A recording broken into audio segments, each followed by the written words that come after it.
Assalamualaikum warahmatullahi taala wabarakatuh. Selamat sejahtera, selamat malam, salam reformasi, salam perjuangan. Saya ucapkan kepada tuan-tuan dan puan yang menonton saya pada malam ini, terima kasih. Dan terima kasih juga kerana yang terus setia bersama kita di channel kita, dan mendengar dan ambil semuanya konten. Ada juga yang ambil dan sebarkan konten kita, that's fine. Ada yang menonton pada malam ini, ada yang menonton pada esok hari, dan hari-hari yang berikutnya, and that is also fine. Dan malam ini tuan-tuan, saya ada satu cerita je saya nak bawa tentang Najib. Bukan kata demo kepada Fadlina itu tak penting, bukan cerita kata pakai kasut dalam masjid di Masjid Rusila itu tidak penting. Itu semua orang lain boleh cerita lah. Dan tuan-tuan sendiri boleh baca berita tersebut di surat khabar ke, di mana-mana lah, portal-portal ke, atau dengan ulasan orang-orang lain ramai. Kan ramai. Jadi untuk saya nak ulas benda tu, bagi saya tak perlulah, biar orang lain ulas lah. Kan, demonstrasi kepada Menteri Pendidikan dan sebagainya. Malam ni sebenarnya saya nak dedicatkan satu video ini khas untuk saya nak ulas secara keseluruhan cerita yang berlaku dari masa kita jatuh 2015, pecahnya Pakatan Rakyat 2015, sehinggalah apa yang berlaku sekarang ini. Kenapa? Sebab selalu saya bercerita tentang benda ni secara pecah-pecah. Okay, saya ambil video ni, saya cerita pecah. Last habis. Jadi macam orang, kadang-kadang orang tak nampak kat mana saya cakap, bila masa saya cakap, which video. Jadi saya dedicatkan video ni khas untuk tujuan itu. Khas untuk tujuan kita bercerita sejarah daripada tahun mungkin 2008 lah saya ambil awal sikit. Kan, di mana saya betul-betul serius terlibat dalam politik. Sehinggalah tahun sekarang ini, sehinggalah pengkhianatan yang berlaku sekarang ini. Jadi kadang-kadang it's important untuk kita ada kemampuan dan juga ada ada kemahuan untuk melihat sejarah itu secara overall. The issue dia, budak-budak yang baru nak masuk, baru nak sokong Pakatan Harapan ni, kan, marah Rafizi, marah Iswardi, marah siapa-siapalah yang geng-geng hero dan sebagainya. Apabila mereka hanya mengetahui sejarah itu pada peringkat hujung, dan mereka tak nak dengar sejarah yang awal. Bagi dia sejarah yang awal tu tak penting. Alah, itu semua cerita lama is. Benda tu tak penting. Tuan-tuan tahu tak kenapa kita belajar sejarah dekat sekolah? Kalau sejarah itu tak penting, buat apa kita belajar sejarah? Kita belajar sejarah sama level dengan kita belajar matematik, sama level dengan kita belajar bahasa, sama level kita belajar agama. Meaning kalau kita belajar sejarah itu, dan sejarah ni, tak tahulah zaman sekarang ni lah, zaman saya dulu, sejarah ni adalah wajib dikira. Salah satu pointer yang wajib nak dikira untuk masuk dalam poin kalau nak melanjutkan pelajaran luar negara. Terutama kalau nak buat law. Kenapa penting untuk kita lihat sejarah? Tuan-tuan, sejarah ni kalau kita faham dan kaji sejarah, manusia ni is a creature of habits tau. Dan kita ni hanya ada beberapa watak saja di dalam sejarah manusia itself. Kalau kita pergi jauh lah. Dan kita akan lihat bahawa benda tu akan berulang kali. Ulang benda yang sama, ulang benda yang sama, ulang benda yang sama. Kerana apa? Kerana sikap. Yang mana sikapnya adalah macam yang geng-geng tu lah. Sikapnya adalah kita tak perlu tengok sejarah, kerana sejarah dulu tak ada kena-mengena dengan kita. Sikap itu. Yang berlaku orang zaman dulu takkan berlaku pada zaman kita. Sikap itu. Yang pernah terjadi tidak akan terjadi pada zaman kita. Sikap itu. Sebab itu bila sikap itu, iaitu tak nak melihat sejarah, tak nak mengimbau sejarah. Dan sejarah ni kita bukan tengok 1957 ke 1511 tahun Alfonso de Albuquerque ke. Bukan sejarah tu. Kita bercakap sejarah tahun 2008, 2013, 2018, 2020, 2022, sekarang. Lebih kurang dalam mungkin 10 years ago. Dalam kita backdatekan 9-10 tahun yang lepas. Exactly 10 tahun. 2015, kejatuhan Pakatan Rakyat exactly 10 tahun yang lalu. Rasa macam semalam baru berlaku. Tapi exactly 10 years ago, kejatuhan Pakatan Rakyat. And this is where orang tak nak lihat sejarah itu. Sebab apa kita kena lihat sejarah itu, tuan-tuan? Bukan sekadar ceritanya berulang, pelakunya juga orang yang sama. Itu yang menjadikan benda itu lagi relevan. Kalau kita lihat sejarah tahun 1957, sejarah mungkin 1945, 42, mungkin sejarah 1511. Mungkin pelakon-pelakonnya, watak-wataknya mungkin dah tak ada. Yang ada adalah perangai dan juga mungkin yang ada adalah sifat kejadian tersebut. Kan? Tetapi yang berlaku 2015, 2013, 2008 adalah kejadian di mana wataknya masih ada. Dan watak yang sama sekarang ini sedang bermain di dalam politik negara kita. It's the same people.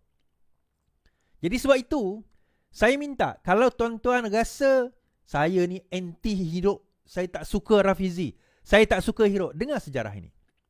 Dengar apa yang saya cakap, dan lepas saya dengar apa yang saya cakap, kalau tuan-tuan tak setuju dan tak suka, tak apalah. Dan saya akan bagi prediction. Apa akan berlaku dalam masa hadapan ini. Kenapa saya boleh bagi prediction? Bukan sebab saya ni orang yang boleh melihat masa depan, tak. Sebab saya kata sejarah berulang. Kita duduk dengar perkataan sejarah berulang. Masa saya muda dulu kan, sejarah itu akan berulang. Saya tak faham apa maksud sejarah berulang. Bila dah umur macam ni baru saya realise, oh okay, this is what it means. Ni rupanya maksudnya. Sejarah itu berulang. Now, who am I untuk nak bercerita tentang semua ni? I am nobody, tapi saya berada di dalam sejarah itu. Kalaupun saya tidak ada directly dalam sejarah itu, saya berada di pinggiran sejarah itu. Saya hidup dalam sejarah itu dan saya melalui peristiwa itu. Walaupun tak directly, indirectly saya juga terlibat di dalam perkara tersebut. Ini yang kita kena faham dahulu, tuan-tuan. Jadi, kita mulalah. Dia bermula sejak, bagi saya lah, kita tolak tepi reformasi apa semua tu, dia bermula asal dia yang sebenar-benar bermula kemelut. Dia bila kita tak ada kuasa, dia mula macam ni, saya mula macam ni. Bila kita tak ada kuasa, kita tak ada kedudukan, kita tak ada position, tak ada apa saja yang kita kata kita nak perjuangkan, kita boleh perjuangkan. Masa itu zaman Barisan Alternatif tahun 1999, sebelum itu lagi gabungan dan sebagainya. Masa itu kita semua nak bekerja sama. Kita semua boleh duduk semeja. Kita semua PAS boleh bercerita dengan DAP. DAP boleh bercerita dengan PAS. PAS boleh kata DAP ni adalah orang yang paling dekat dengan Islam dan sebagainya. Macam-macam cerita lah. Demi kerana politik. Dia saat bermula tahun 2008, tuan-tuan. Apabila kita menang 5 negeri. Di situ sebenarnya bermula. So, dia bermula macam mana, Is? Saya mungkin ada beberapa data, beberapa date saya akan salah lah. Kalau salah, maafkan saya lah. Berapa date ataupun tarikh tu saya mungkin tersilap. Maafkan saya sebab semua daripada ingatan. So, kalau saya tersilap atau tersilap sebut nama atau tersilap sebut date itu kerana faktor saya tak tengok skrip. Saya tak ada skrip depan mata saya. Ini saya cakap je. So, 2008, setelah kita kalah teruk 2004, pada masa 2004 tu ramai orang tinggalkan kita. Setelah kalah teruk 2004, zaman Pak Lah tu ramai sebenarnya orang tinggalkan tinggalkan PKR tu utamanya. Kak Wan tinggal seorang-seorang, ramai orang tinggalkan PKR. Now, pada waktu itu, kan, kita minta supaya Datuk Seri Anwar Ibrahim dibebaskan. Dia dibebaskan daripada hukuman liwat 1. Mahkamah Persekutuan mendapati bahawa Datuk Seri Anwar Ibrahim tidak bersalah dengan liwat. Jadi dia bebas. So pada waktu itu bermulalah siri di mana kita nak kena kembalikan balik, kan, kekuatan Parti Keadilan Rakyat ini. Kita kena kembalikan balik. So antara yang dibawa pada waktu itu adalah Rafizi. Rafizi antara yang dibawa anak muda. Kalau 2004 masa tu dalam mungkin tak sampai pun 30 tahun lah kami. Kan, tahun 2004 tak sampai pun 30 tahun kami masa tu. Kita dibawa. 2007 yang kami 30 tahun. 2004 kami macam 27 tahun macam tu. Dah mula canon. Tapi Rafizi I think pada masa itu 2004 dia tak masuk lagi kerana dia dah mula bekerja. Bukan kerana apa orang kata merajuk, sebab dia pun kita ni bukan cari makan dengan politik, tuan-tuan. So kalau boleh cari kerja, kita kerja lah. Macam saya pun bekerja pada waktu itu. So kita bekerja ramai di kalangan kita yang bekerja full time, tapi kita terlibat politik part time. Usaha demi usaha masuk pilihan raya 2008. Saya balik Malaysia 2004. Tolong masa itu seorang calon, saya boleh katalah Dr. Zul, Menteri Kesihatan sekarang. Saya bantu beliau dalam pilihan raya. Kalahlah di Rembau masa itu lawan Mak Isa. Kemudian masuk 2008, saya bantu juga. Saya bantu sekali lagi. Masa tu pilihan raya 2008, saya bantu calon Taman Medan. Siapa dia? Taman Medan, Haniza Talha. So Haniza Talha kita bantu. Sayalah orang yang ambil gambar beliau dan keluarga. Sayalah orang yang buat poster dia, hantar poster itu di dalam printing house, kawan saya punya printing house. Masa itu kita nak print sendiri, tuan-tuan. Parti tak ada duit. Kita nak print sendiri, guna duit saya sendiri untuk print. Adalah sedikit saya minta daripada parti. Design sendiri dengan kawan saya nama Hanapi. Kamilah yang buat. Dia jadi saksi kepada saya. Masa tu dia basekan saya dekat Subang Jaya. Dia minta tolong. Kami buat.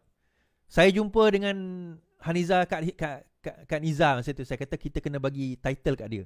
So kita kena bagi nama Kak Niza. So kita jumpa Kak Haniza Talha. Masa tu saya tanya, Kak, ada gambar keluarga tak? Tak ada, dia kata. Ada gambar diri sendiri tak? Tak ada. Tak apa, Kak. Saya bawa akak pergi studio. Bawa keluarga esok hari, bawa baju persalinan. So kita tukar-tukar baju. Saya bawa dia pergi studio yang bukan studio PKR macam sekarang ni. Ada kamera semua, tak ada. Zaman tu kita pergi studio kamera, studio ambil gambar tu. Saya bawa dia. Saya tanya, Kak ada duit tak nak bayar ni? Dia kata tak ada. Saya kata tak apa, Kak, saya bayar. Saya ingat lagi saya ada gambar tu, saya letak dalam laptop saya. Sebab saya nak buat poster. Saya letak dalam laptop saya gambar dia seorang, gambar dia dengan family dia, suami dia, anak-anak dia. Saya kata anak-anak, akak tolong buat pakai baju yang elok, yang smart lah kita kata kan. Untuk kita nak bergambar ni, gambar portrait ni. Kita nak tunjuk, nak buat poster, nak buat ni. Semua kita buat sendiri. Saya hantar dekat kilang kawan saya di Shalam. Minta dia tolong printkan. Dia tolong saya printkan tengah-tengah malam. Sebab masa tu kita adalah pembangkang. Tak berani. Tak ada siapa berani nak print untuk kita, tuan-tuan. So kita bantu. Menang. Okay, 2008. Saya bukan nak cerita pasal saya tu. Tapi saya nak cerita pengorbanan kita. 2008 apa yang berlaku, tuan-tuan? Kita menang 5 negeri. Kita tak sangka. Saya tak sangka. Kita menang Selangor. Saya tak sangka kita menang 5 negeri. Kita menang Selangor. Masa tu kita menang Penang. Kita menang Kedah, Kelantan, Terengganu. 5 negeri kita menang. Tak masuk wilayah, 5 negeri kita menang. Jadi macam satu, daripada kalah 2004 teruk, tiba-tiba menang 2005. Satu kejutan lah kita kata. Tetapi kejutan itu juga sebenarnya kemudian baru kita tahu rupanya ada satu perancangan di pihak PAS. Walaupun kita menang 5 negeri, tetapi di peringkat PAS mereka sebenarnya tak puas hati. Siapa tak puas hati? Bukan Tuan Guru Nik Aziz. Tuan Guru Nik Aziz okey. Yang tak puas hati Tuan Guru Haji Hadi Awang. Dia tak puas hati. Dia masa itu Mursyidul Am Amanah sekarang menceritakan bahawa dia dipanggil. Mursyidul Am Ustaz Ahmad Awang. Dia dipanggil.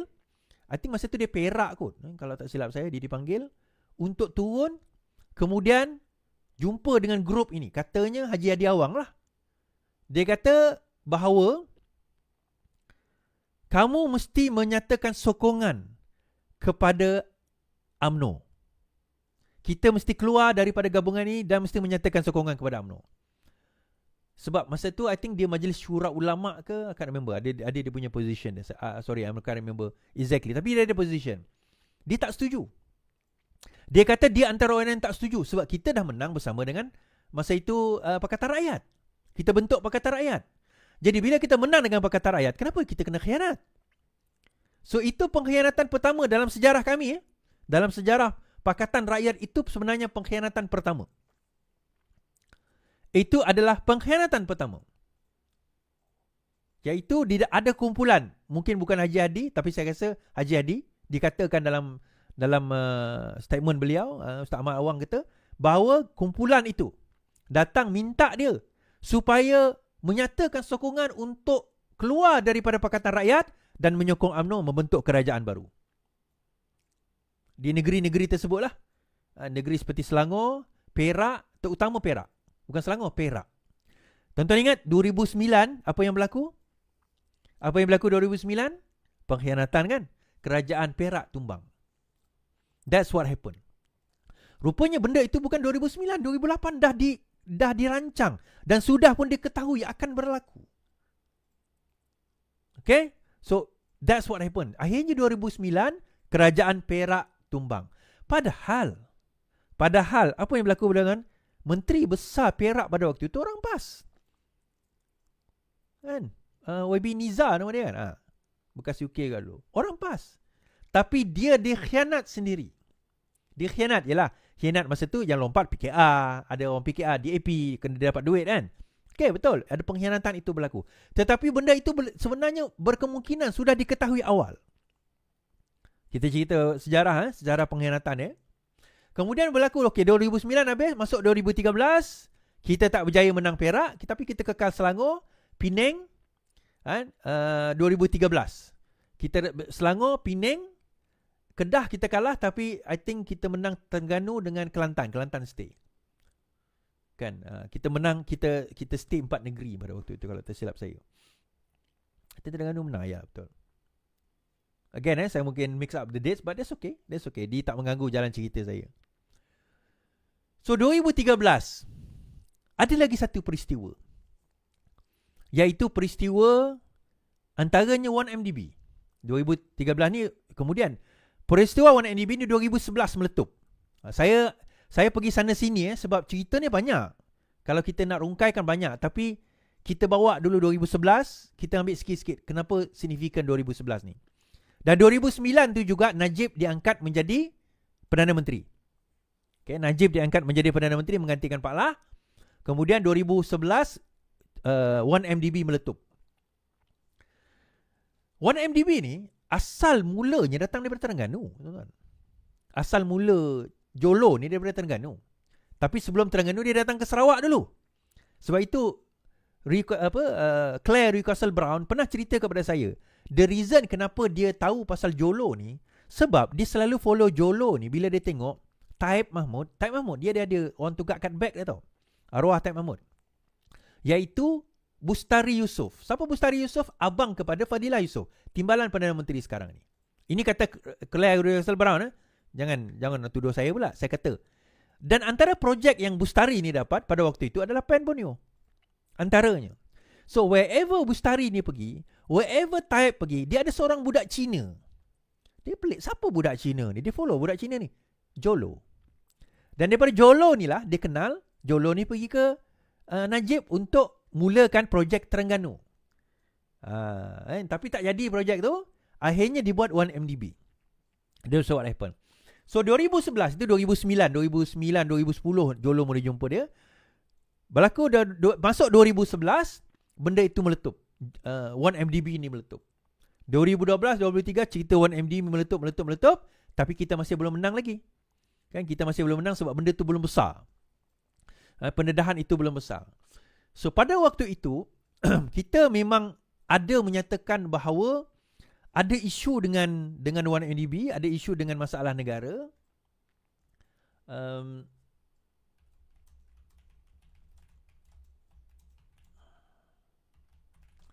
Menyebabkan pada masa itu kita nampak di dalam PAS itu sendiri ada pertembungan.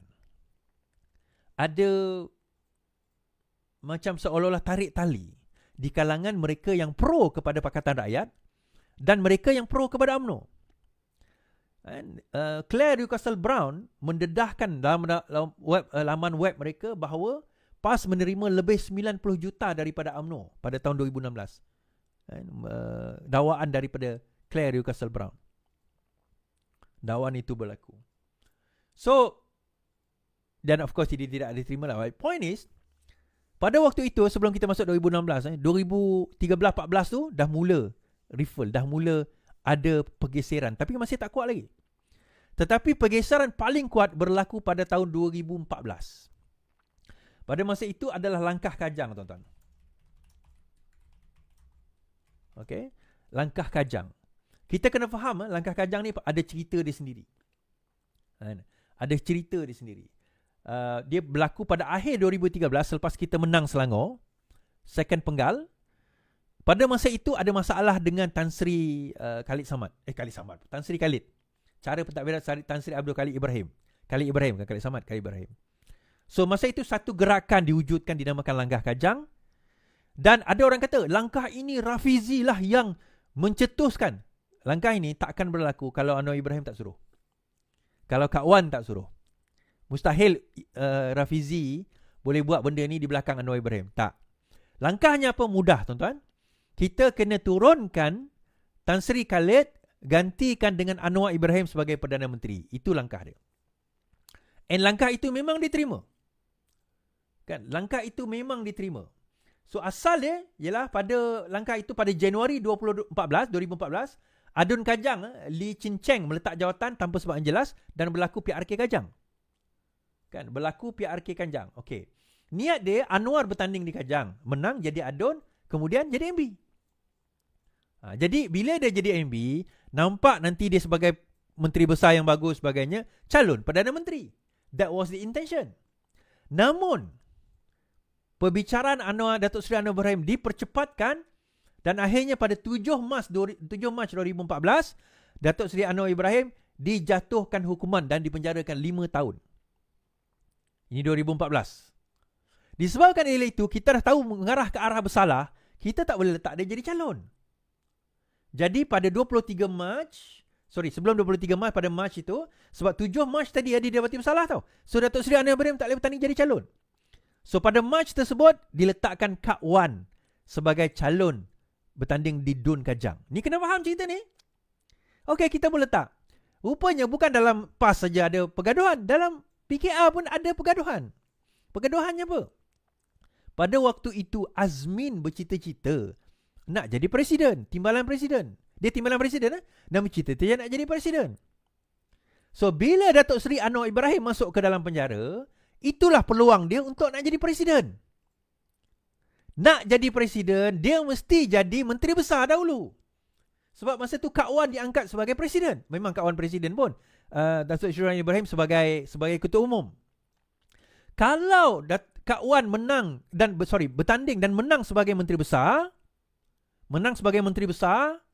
maka peluang Azmin untuk jadi presiden dalam pemilihan parti yang akan datang tak akan berjaya. Tahun 2014 juga ada pemilihan parti. Dalam pemilihan parti tersebut, Azmin menang sebagai timbalan presiden. Kak Wan menang presiden. So, Kak Wan tak boleh jadi Perdana Menteri. Kak Wan tak boleh, Menteri Besar tak boleh jadi Menteri Besar ni. Mustahil. Kalau dia jadi Menteri Besar, habis Azmin. So, apa yang berlaku tuan-tuan? Azmin pergi langkah ke belakang. Dia tahu PAS ada yang tak puas hati, ada yang pecah, iaitu geng Hadi Awang. Dia jumpa dengan geng Hadi Awang, berpakat. Masa itu Sultan Selangor minta nama senarai Menteri Besar. PKR kata kami hanya bagi satu nama, iaitu Kak Wan. Kami tak nak bagi nama lain. Okey, sebagai Sultan, hak baginda minta lebih daripada satu. Tak ada masalah. PKR insist kata tak, kami nak bagi satu saja, iaitu Kak Wan. Wan Azizah sebagai Menteri Besar. Peluang itu diambil oleh PAS untuk meletakkan 3 nama. 2 daripada PAS, 1 Azmin Ali. Kan? Dia letak nama, dia bagi nama. Dia lebih daripada 1 lah. 2, 3, 4 tak ada masalah. Bagi je nama. So di belakang Pakatan Rakyat, di belakang mesyuarat, masa mula di depan semua setuju. Di belakang dia bagi nama lain. Dan katanya nama yang membawa nama itu adalah Azmin, bukannya PAS. PAS cadang nama, Azmin yang bawa bagikan kepada Tuanku Sultan. Itu mereka kena verify lah. I'm just saying apa yang orang cakap. Setelah berlaku perkara tersebut, Sultan kata, baik, dia nak ambil Azmin sebagai Menteri Besar. Timbul satu naratif pada waktu itu. Sebenarnya, ini bukan Azmin. Bukan Azmin punya kerja. Sebenarnya Sultan yang tak nak perempuan jadi Menteri Besar. So, tuan-tuan, perasan tak? Itu dipanggil Mandela Effect. Sebenarnya benda tu tak pernah berlaku. Yang kata tak boleh, perempuan tak boleh jadi Menteri Besar ni bukan Sultan. Yang kata perempuan tak boleh jadi Menteri Besar ni dan jadi pemimpin ni adalah PAS. PAS yang kata perempuan tak boleh jadi pemimpin paling tinggi. PAS yang keluar fatwa pada waktu itu sampai kita lawan. Kalau tak boleh pemimpin jadi tinggi, kenapa kan boleh tak ada wanita bertanding di dalam PAS? Kita argue masa tu. Itu satu pendapat yang salah, kita kata. Sebenarnya Sultan tidak ada masalah. Siapa pun nak jadi Menteri Besar, baik dia lelaki, baik dia perempuan, tak ada masalah. Asalkan dia ada ciri-ciri yang dikehendaki oleh Sultan. Cuma Sultan pada masa itu, for whatever reason, dia berkenan dengan Azmin, ambillah Azmin jadi Menteri Besar. Itu pengkhianatan kedua. Pengkhianatan pertama tadi 2008 saya kata tak jadi 2009 di Perak, kemudian 2013, 2014 sewaktu langkah Kajang ini. So akhirnya Kak Wan tak naik. Kak Wan bagi Azmin naik. So pada waktu itu PKR pecah dua. Sekali lagi. Tapi kali ini perpecahan ni agak ketara. Yang pertama adalah tim yang bersama dengan Azmin Ali dan Menteri Besar. Yang kedua adalah tim yang tak nak bersama dengan Azmin Ali, yang itu bersama Kak Wan, bersama dengan Rafizi, iaitu kami. Saya ni daripada dulu rebel lah. Kami ni antara yang memang tak nak Azmin. Dia jadi Menteri Besar, bagi kami itu adalah satu pengkhianatan, tapi kami terimalah. Kita accept as it is. Tak apalah. Dan ramai yang ikut, termasuk yang ada dalam sekarang. Termasuklah Amir, termasuklah geng-geng yang ada di sekeliling dia dan sebagainya. Yang pada masa itu memang ikut Azmin. Yang masih lagi jadi adun di dalam, ataupun ketua cabang di dalam PKR Selangor sekarang ini. That's fine, tak apalah. Itu pada waktu itu kan. That was back in 2014. Masuk 2014 itu, masuk 2015, timbul sudah pergaduhan yang amat besar di kalangan di dalam PAS. Kan? Di dalam PAS ada grup yang dipanggil sebagai Anwarinas, Jebon, Munafik Haraki, kerana grup ini grup profesional yang pro kepada Anwar. Saya kata tadi, watak 2008, watak 2008-2009, watak 2013, 2014, watak 2015, watak yang sama. Kumpulan yang sama, Hadi Awang. Kumpulan Hadi Awang. Dipelopori oleh Hadi Awang.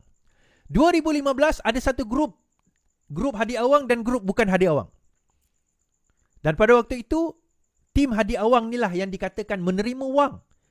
Ada video, Ana tahu, 2 juta tak apalah UMNO bagi, kita terima. Tuan-tuan boleh cari video tu secara online, boleh jumpa. Kan, suara Hadi Awang, suara Nick Abdoh, kita tak ada masalah terima duit daripada UMNO dan sebagainya. Hadi Awang yang pergi ke London nak saman Claire Russell Brown kerana kata PAS terima 90 juta, akhirnya balik dia kena bayar Claire 1.4 juta. Kan? Tapi dia claim dia menang. Kan? Okay. So riffle itu berlaku 2015. Perpecahan itu berlaku pada 2015. Apa yang berlaku tuan-tuan? PAS pecah dua. Dan pada waktu itu atau sebelum itu 14-15 macam tu, ada ura-ura kata bahawa perbincangan UG ni Unity Government, kerajaan gabungan di antara PAS dengan UMNO. Tuan Guru Nik Aziz marah. Dia kata, siapa yang bawa benda ini, dia kata dia marah, dia akan ludah muka orang itu. Something like that. Dia akan marah, dia marah lah. Memang marah. Dan dia tahu yang bawa ni adalah sebenarnya presiden dia. Sebab dia masa itu Musyidul Am. Presiden dia yang bawa. Tapi dia tak sebut. Sebab dia tak nak berpecah. Meninggal Tuan Guru Nik Aziz awal 2015. 2015 meninggal Tuan Guru Nik Aziz. Ujung 2015 PAS dan juga Pakatan Rakyat berpecah. Bila pecah Pakatan Rakyat tak jadi lagi. PAS keluar. Pada masa itu, kita di Selangor masih lagi kekal. Di pusat dah pecah lah. Tapi di Selangor masih lagi, Azmin masih lagi dengan PAS. Dia tak nak lepaskan dulu Exco dah. Pada masa itu juga Rafizi kata kita kena buat tumbuhan baru. Dalam masa sama, tim-tim yang dikatakan Anwarinas, Jebon dan sebagainya ni keluar. Ahmad Sabu, Mujahid, kemudian Dr. Zul, Syahari Sungip. Ni semua geng-geng yang disisihkan daripada PAS. Geng-geng profesional yang keluar. Pada masa itu mereka tak tahu nak buat apa. Rafizi datang jumpa mereka. Dia kata, tubuhlah parti baru. Masa tu Mat Sabu kata, tak payah dululah, rehat dululah. Kita macam ni macam tu. Rafizi kata, no, buat parti baru. Kita akan buat gerakan baru. So apa yang berlaku tuan-tuan? Gerakan baru dibuat. So akhirnya PAS amanah masa tu Parti Amanah Negara, masa tu NGO Amanah Negara menubuhkan apa yang dipanggil Parti Amanah Negara. Mereka bergabung. PKR, DAP dan Amanah membentuk apa yang dinamakan Pakatan Harapan. Tetapi ada satu grup yang tak puas hati dan tak nak Pakatan Harapan pada waktu itu. 25 orang ahli parlimen dan juga ahli Dewan Undangan Negeri diketuai oleh Azmin telah menandatangani satu petition minta Kak Wan sebagai presiden meletak jawatan kerana sanggup mengkhianati PAS demi untuk bersama dengan geng tak apa-apa ni, dan membelakangi Majlis Syura ataupun Majlis MPP, Majlis Pimpinan Pusat yang dikuasai oleh geng Azmin. Surat itu dihantar kepada Setiausaha Agong. Setiausaha Agong pada masa itu Rafizi. Rafizi kata dia simpan dulu sebab masa itu Raya Haji. Lepas Raya Haji terus announce Pakatan Harapan ditubuhkan. Pengkhianatnya siapa, tuan-tuan? Yang menyelamatkan parti siapa, tuan-tuan? So, dendam kesumat 2015-16 ini semakin membara. Semakin membara. Dan pilihan raya pertama 2016 adalah pilihan raya negeri Sarawak. Sebab apa saya ingat? Kampung saya diberikan kepada Amanah. Saya bengang lah. Don Semariang diberikan kepada Amanah bertanding. Tapi demi parti saya telan juga bara api, saya bantu calon Amanah. Saya ingat lagi nama dia Nani. Kak Nani bertanding. Hilang deposit lah. Tapi saya bantu lah. Bantu ni tuan-tuan dapatkan homestay. Buat panggil jentera, bantu dia berkempen. Dia tak ada jentera, tak ada orang. Amanah mana ada orang. Dia pun bekas PKR masuk Amanah. Dapat jadi calon. Tapi kita bantu. Dan pada masa itu Sarawak memang dikuasai oleh geng-geng Azmin. Kan kita pun tahu geng Azmin menguasai masa itu. Pemilihan parti 2014, geng dia menang. Banyak geng dia menang. Geng dia orang menang lah. Saya bertanding 2014 kalah lah. Naib ketua cabang masa itu. Okay, tak apa.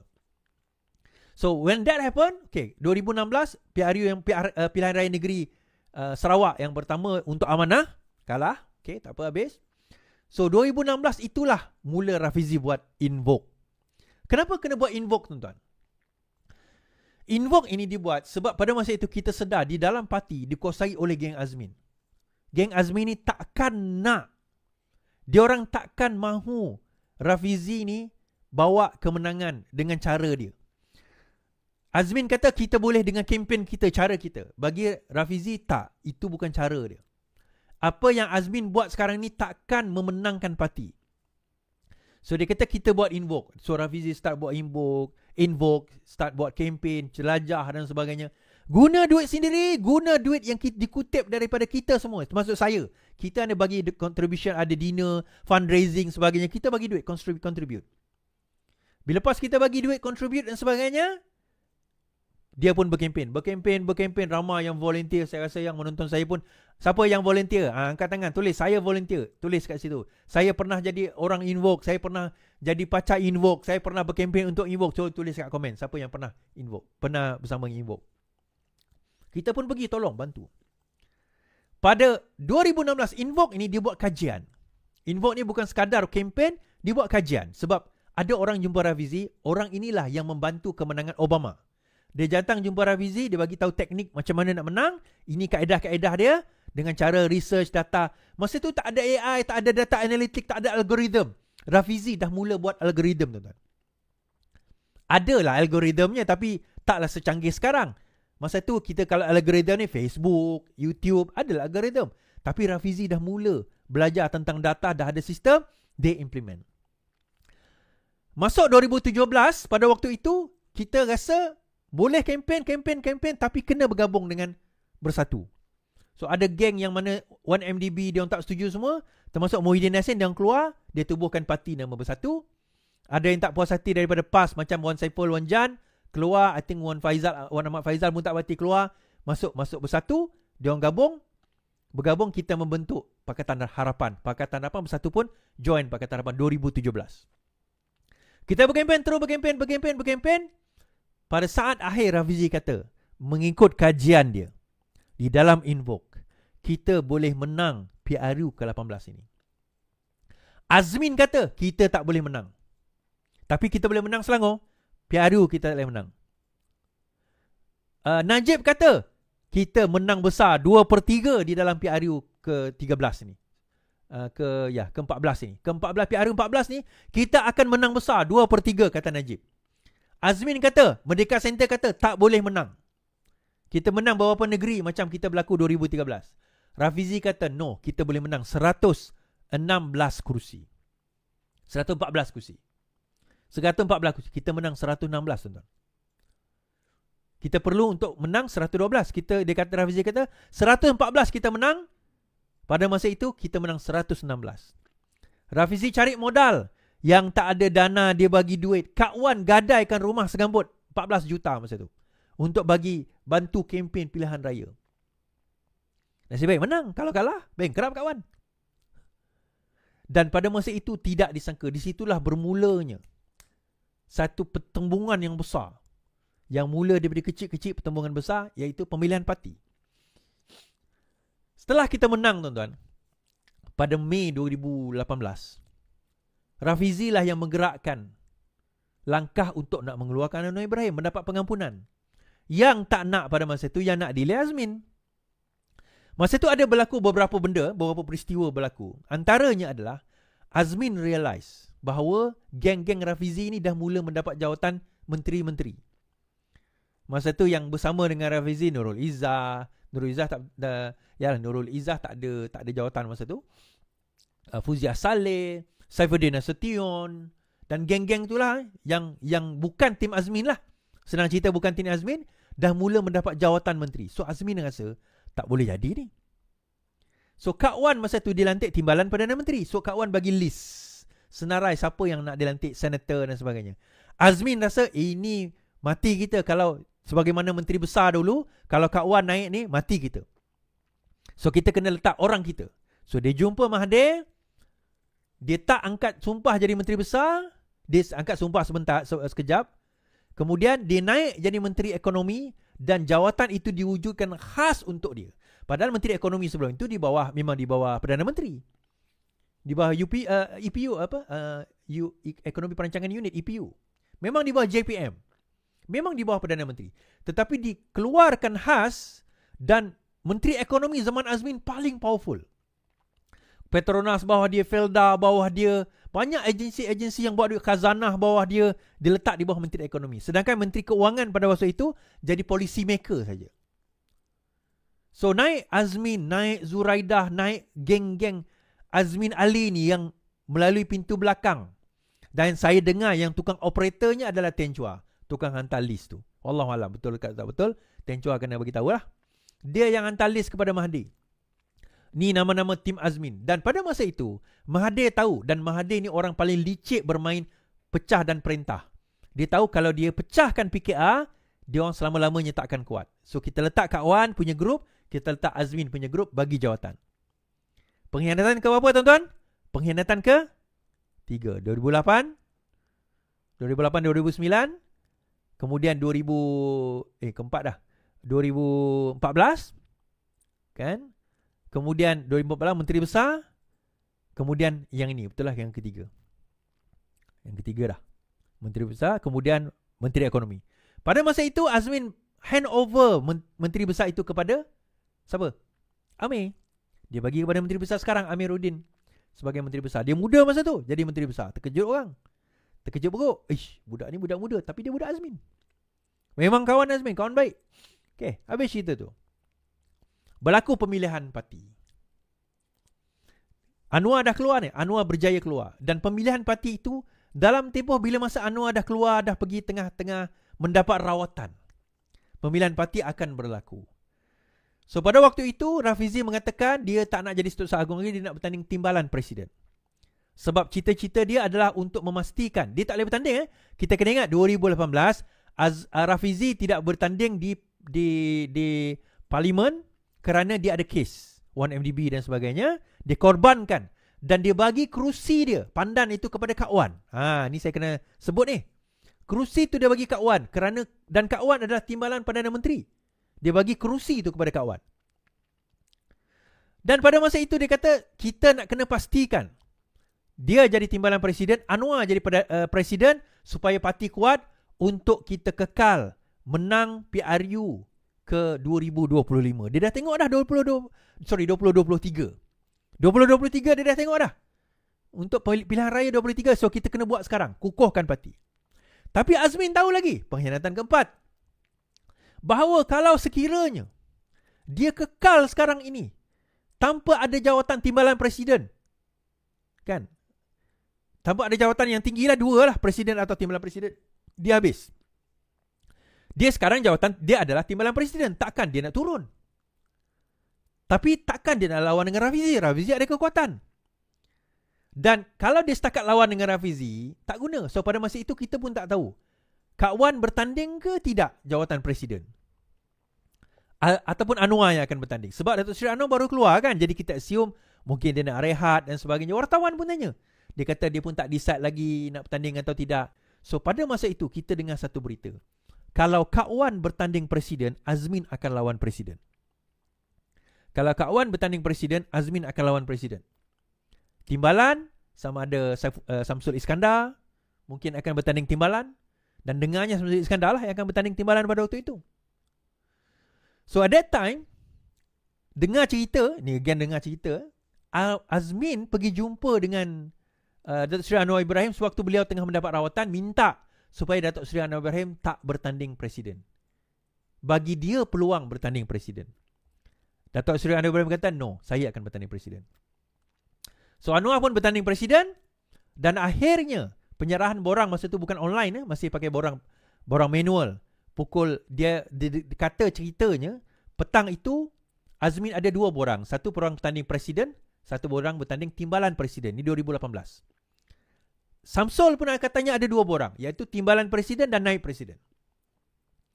So akhirnya kalau Azmin masuk presiden, dia bertanding timbalan. Ini cerita. Don't take it as a story lah, as a story. Bukan nak menuduh ke apa, bukan. Just a story. So akhirnya Azmin last minute masuk sebagai timbalan. Samsul nampak dia bertanding timbalan, maka dia bertanding naib. Dia tak nak bertanding 3 penjuru. So berlakulah pertemuan di antara seorang menteri yang di backup oleh menteri besar dan juga menteri-menteri kanan seperti Zuraida Kamarudin, dan sewaktu dengannya lawan Rafizi Ramli yang tak ada jawatan apa-apa, menteri pun bukan, ketua cabang pun bukan, ahli parlimen pun bukan. Pada waktu itu bertanding. Dia tak bertanding ketua cabang ya. Bertanding pada waktu itu. Lawan. Dan saya tim Rafizi. Saya adalah pada masa itu memang kami adalah tim Rafizi, tuan-tuan. Pada masa itu saya, Haji Japar di Sarawak kami di tim Rafizi. Tapi kami ni minoriti lah di Sarawak. Kan, kami adalah tim minoriti di Sarawak. Kami tim minoriti di Sarawak.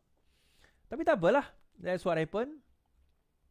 So, because of that, okay, pertandingan tu berlaku dan wujudnya istilah kartel.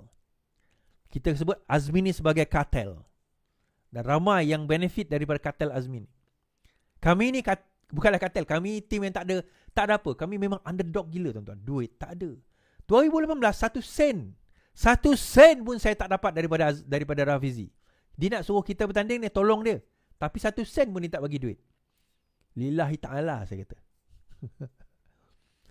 Tapi kita bantu, mati-matian.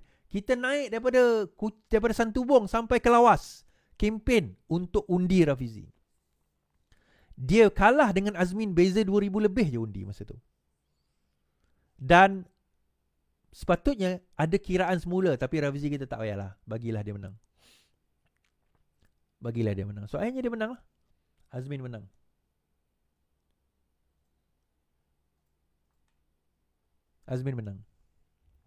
Okay, Azmin menang. Kemenangan Azmin tersebut membawa kepada pengkhianatan yang keberapa tadi? Kelima. Iaitu nak angkat Datuk Seri Anwar Ibrahim sebagai Perdana Menteri. Masa itu kita kata kita nak Anwar Ibrahim jadi Perdana Menteri. Janji 2 tahun. So sepatutnya 18, 19, 20, 20 Anwar kena jadi Perdana Menteri. So ada yang setuju. Kami ni antara orang yang mendesak lah.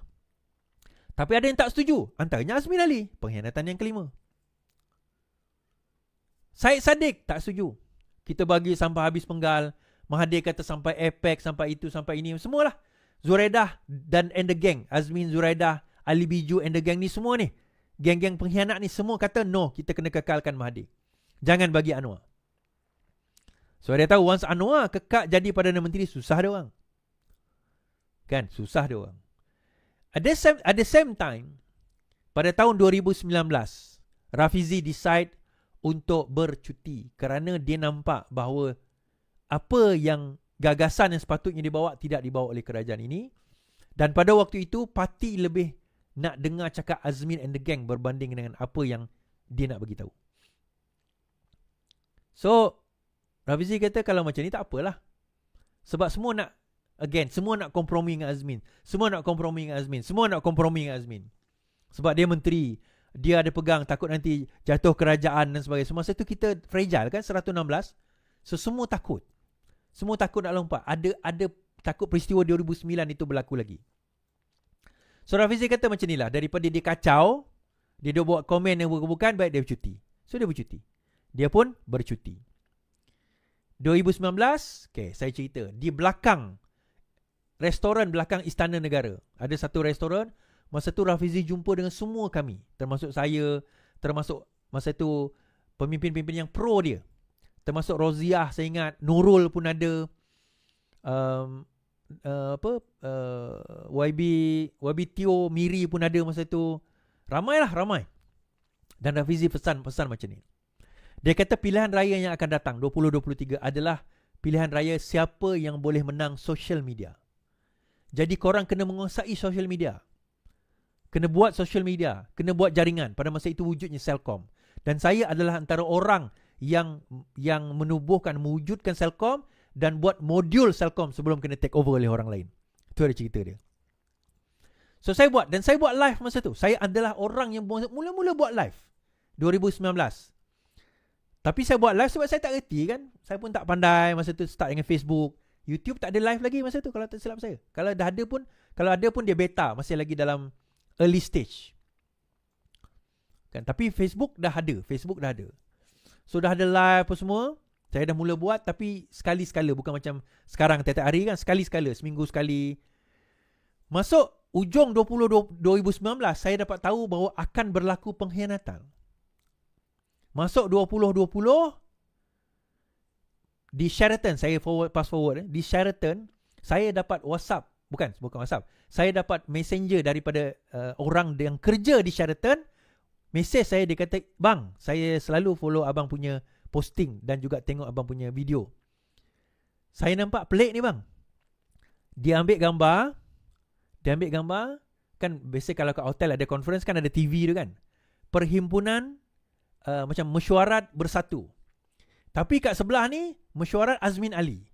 So Azmin Ali dengan Mahathir ni sebelah-sebelah mesyuarat. Kita macam bilik sebelah-sebelah. Ataupun tak jauh lah dari situ. Kita macam, dia macam pelik. So dia hantar, ada sesuatu besar akan berlaku ke bang? So saya buat live masa tu. Saya kata sesuatu yang besar akan berlaku. Tapi saya tak buat kat Facebook. Masa tu saya buat dekat saya bukan buka kat YouTube. YouTube saya start April 2020. Masa tu awal Januari Februari 2020 saya buat dekat Facebook. Dan Facebook saya tu somehow dah kena hack dan semua video hilang. Okay, tak apa. Lepas tu saya cerita, saya kata ada sesuatu yang besar yang akan berlaku. Tapi besar tu saya tak fikir kerajaan akan tumbang. Saya duk fikir besar ni adalah Azmin akan dapat lebih besar jawatan. Macam itulah. Saya tak sangka dan saya tak terfikir yang kerajaan akan tumbang. Dan akhirnya Sheraton berlaku, kerajaan tumbang. Sewaktu kerajaan tumbang, PH masa tu PKR dengan DAP berkumpul di Eastin Hotel untuk kepung YB, MP supaya tak ada yang khianat. Di Eastin Hotel PJ. Saya ada daripada tarikh mula mereka berkumpul sampailah Mahathir membuat pengumuman terakhir dia di pejabat di di bangunan ada satu yang pengumuman terakhir saya kat depan Mahathir masa tu. Dan kita lihat kejadian. Saya sempat pergi ke Armada Hotel. Selepas Sheraton, geng-geng ni semua berkumpul di Armada Hotel. Masa tu orang tak kenal saya sangat lah kan. So saya disuruh wartawan rumah tunggu. Sebab apa Armada tu is? Masa tu Armada PJ tau. Masa tu dia ada perbincangan level kedua. Masa itu saya nampak Mazli Malik, dia tak masuk lagi. Mazli, saya nampak Syed Saddiq. Saya satu lift dengan dia. Saya satu lift dengan Syed Saddiq. Naik, saya nampak Rina Harun. Saya juga nampak Afif. Saya nampak juga geng-geng PKR siapa masa tu? Azmin. Azmin masa tu saya nampak. Afif saya nampak. Tapi yang saya nampak jelas Afif lah. Azmin dah masuk dalam. Saya wartawan kata Azmin dah masuk dalam. Afif datang. Afif masa tu masih PKR tau. Pengkhianatan yang ke-apa? Yang ke-6 dah. So kerajaan tumbang. Bila kerajaan tumbang tuan-tuan, apa yang berlaku? Kita pun tahulah. The rest is history lah. The rest is history. Masuk lepas itu 2020, hujung 2020 PRN Sabah. Sebelum itu kita ada PRK, kita kalah. Sebelum 2019 kalah. Masuk 2020 Sabah kita kalah guyup. PH kalah guyup.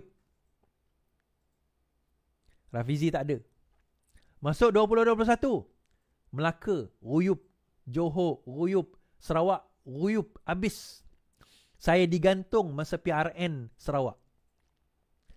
Sebagaimana yang berlaku dengan Wan Saiful Wanjan, itu berlaku pada saya. Geng-geng ada dalam tu, geng-geng yang sama. Masih lagi, yang masih kekal. Saya digantung pada waktu itu 5 pertuduhan. Tidak ada bicara lagi. Belum bicara. Saya dituduh 5 pertuduhan. Tak bicara, saya digantung dulu. Setahun kemudian, selepas 2013. Selepas 2020, masa tu 2021, 2022, lepas pemilihan parti, saya didapati tidak bersalah. Ke atas 5 pertuduhan. Lepas itu apa yang berlaku tuan-tuan ni? Okey, kita pun tahu Sheraton dan sebagainya. Saya pun ada kes mahkamah 2021. Selesai 2025. 4 tahun kes itu berlangsung. Kena tangkap dan sebagainya. Itu pengorbanan kita lah kepada rakyat. Lepas itu apa yang berlaku adalah keadaan. Kita pun tahu kerajaan terbentuk. Kerajaan diorang lah. Saya mula buat live. Saya bantai sebagainya. Akhirnya kerajaan tumbang. Saya dah cakap kerajaan tumbang. Pengkhianat akan dikhianati. Pengkhianat akan dikhianati. Tulis kat komen tuan-tuan. Pengkhianat akan dikhianati. Betul. Berlaku pengkhianatan. Pengkhianat akan dikhianati. Saya kata pada masa itu, naik Ismail Sabri, saya kata Azmin nak jadi timbalan Perdana Menteri. Itu syaratnya. Tapi somehow Ismail Sabri tak lama. Dia didesak oleh UMNO dan dia orang tak nak Azmin naik. UMNO tak nak Azmin naik. Walaupun Zahid tak jadi Perdana Menteri, dia orang halang bersatu namakan Azmin sebagai timbalan Perdana Menteri. Sebagai timbalan Perdana Menteri. Dia orang cuba halang pada waktu itu.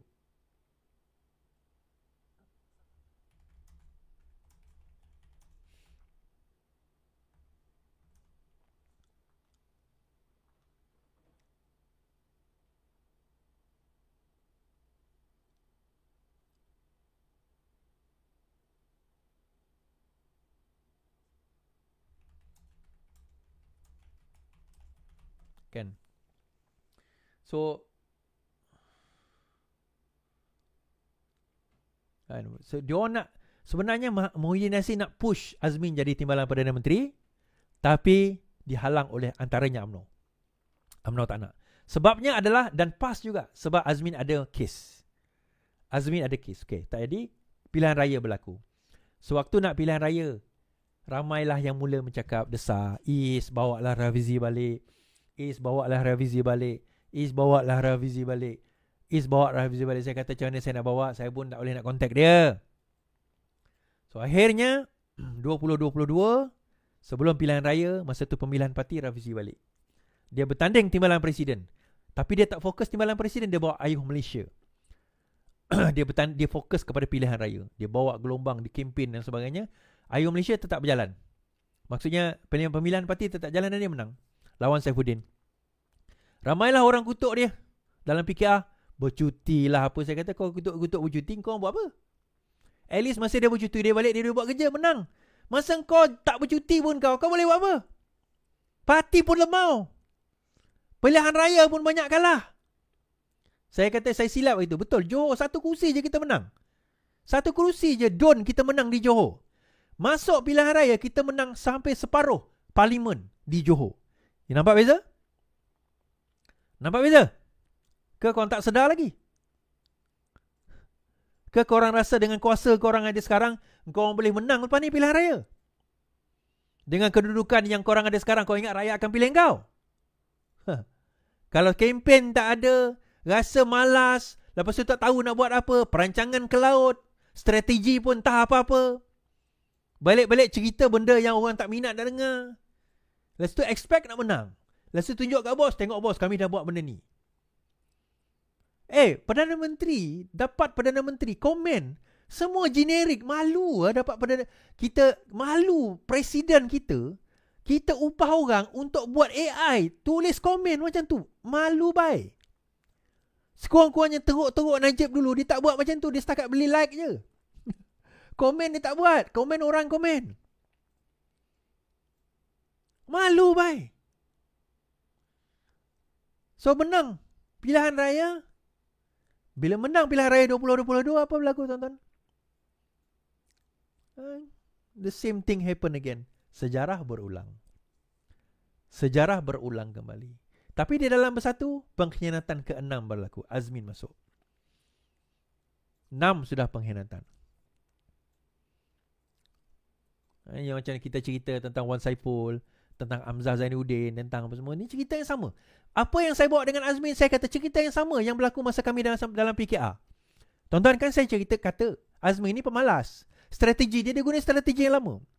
Macam mana dia buang Zuraidah dahulu.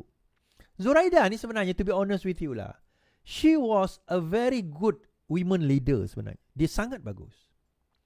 Tapi somehow, dia mungkin sebab dia nak bagus tu dengan cara macam tu. Dengan Azmin punya cara. Dia cara Rafizi ni tak boleh macam tu. Kami punya cara, dia kalau nak bagus, kena usaha. Dia suruh saya buat live. Saya buat live lah. Buat live kena usaha sendiri. Dia ada bagi duit buat live ni? Tak ada. Dia pernah ucap terima kasih buat live? Tak ada. Dia pernah acknowledge kau buat live? Tak ada. Saya buat live kerana saya yakin apa yang dia suruh tu ada hasil yang akan berlaku. Now dia akan hilang. Okay, kita kena faham apa perkara akan berlaku. Dia tak akan bertanding PRU ke-16, which will happen maybe next year, end of next year. Sekarang ini tengah kecoh gila. Kan, tuan-tuan je tak nampak, tapi di peringkat parti-parti ni, lepas Sabah ni, pertembungan akan makin besar berlaku. Lepas Sabah, Melaka, lepas tu Sarawak, lepas Sarawak, Johor. Ini semua akan menimbulkan perpecahan yang amat besar. Dan suka atau tidak, pilihan raya kena dilakukan paling awal ujung tahun depan atau tengah tahun depan. Kalau tidak, kerajaan ini akan tumbang sebelum waktunya. So masa itu, nak menang, korang ada satu je pilihan. Iaitu, korang kena panggil Rafizi balik. Dan Rafizi kena datang dan bantu korang balik. That's the only way. Saya sebut ni, that is the only way. Oh, jadi kau sekarang macam anggap macam Rafizi tu Tuhan lah, dia je boleh memberi kemenangan. Jangan salah faham. Itulah aku kata. Korang nak pergi lumba Formula 1. Okay. Yang korang ada 2 kereta. Satu korang ada Skyline. Satu lagi korang ada kereta F1. Skyline ni laju dah. Kan? Skyline ni laju dah. Tapi yang untuk lumba ni lumba F1. Masalahnya kereta F1 ni owner dia tak nak bagi pinjam. Tapi korang sembung, tak apa, kita tak perlukan F1. Kita ada Skyline. Orang lain semua pakai F1 punya kereta. Korang boleh sombong lah macam mana sekalipun. Korang anggap korang ada kelajuan. Tak cukup. You will need that. Saya kata kalau menang, tak boleh menang guys. Dia menang pun, pertama kita tak akan ada parti yang ada majority. Tak ada parti yang akan ada majority. Tak akan ada parti yang 112. Yang kita risau ialah kalau UMNO lagi banyak daripada kita, dia nak akan demand jadi Perdana Menteri. Kalau dia kurang daripada kita pun, lebih baik dia bergabung dengan PAS daripada bergabung kita kalau PAS nak bagi dia jadi Perdana Menteri. So halangan tu banyak untuk nak bagi kita jadi Perdana Menteri berbanding dengan dia. Amanah having problem. DAP okay lah, stable lah. PKI is having problem. Kelemahan jentera, Timbalan presiden merangkap jeneral perang yang lemah. So, sejarah ini saya ungkapkan di dalam satu video sebagai satu pengajaran kepada kita, satu peringatan kepada kita. Ukurlah baju di badan sendiri dan adalah rasa rendah diri dan rasa tahu kekuatan dan kelemahan dan tahu rasa bila masa kita nak kena minta tolong. Jangan anggap, oh aku dah macam ni, aku ada 150,000 follower, aku hebat. Jauh sekali tuan-tuan. Jauh sekali. Jangan anggap kita dah ada jadi kerajaan, kita boleh menang pilihan raya akan datang. Jauh sekali. Najib tu ada 1 MDB lah. Bilion ada dekat dia. Kalah juga. Kita apa yang kita ada? Parti pun kita tak jaga. Sabah sekarang ni diumumkan tadi, oh kita dah settle bincang dengan BN, sekarang ni nak settle sikit je dengan JRS. Memanglah, sebab kita kena menyembah dua-dua ni nak dapat kerusi yang ciput tu. Dan akhirnya BN JRS bagi kita kerusi yang dia orang pun tak nak, yang sampah-sampah ni. Kecuali yang kita dah menang 2 lah, yang tu kita ambil lah kan. Yang lain tu sampah-sampah tu dia bagi kat kita. Oh, kau nak kata kerusi tu sampah is, JRS pun tak nak, BN pun tak nak. Dia tahu kerusi tu kau tak boleh menang. Kalau kursi boleh menang, buat apa dia nak bagi kat kita? Itu masalahnya bila kita mengharapkan orang lain. Saya ada beberapa perkara. Pertama, jangan mengharapkan musuh untuk menang dengan kekuatan kita, dengan kekuatan mereka. Kedua, jangan pernah terlena dalam pelukan dan belitan ular. Kerana ular itu membelit bukan untuk menyamankanmu, tetapi untuk memakan kamu. Dan tak akhir, pengkhianat akan dikhianati. Jadi itu sejarah dia tuan-tuan. Dan saya ambil video ni supaya satu hari nanti saya boleh pandang balik video ni dan saya ingat sejarah yang saya cakap.